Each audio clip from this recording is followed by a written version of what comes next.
Uncovering leadership blind spots and discovering the pathway to motivating your employees. We all have blind spots, some physical, like when we're driving a car, and some personal, often right there in front of us. As leaders, sometimes we don't see the way we behave towards others, and that can have unintended consequences.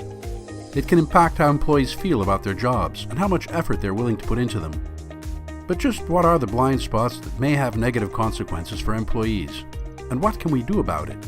Our research across 14 countries found that many leaders fall short on important behaviors for motivating employees.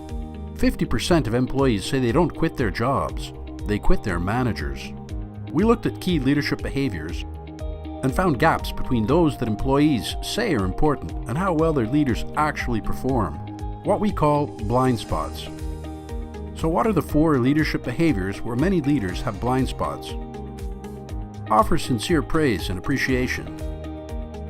Admit your own mistakes. Be honest with yourself and others. Truly listen and value the opinions of others. Check your own leadership blind spots and you'll be on your way to engaging your employees to do their best work. Download the white paper to learn more or look for a leadership blind spot event at a Dale Carnegie training center near you.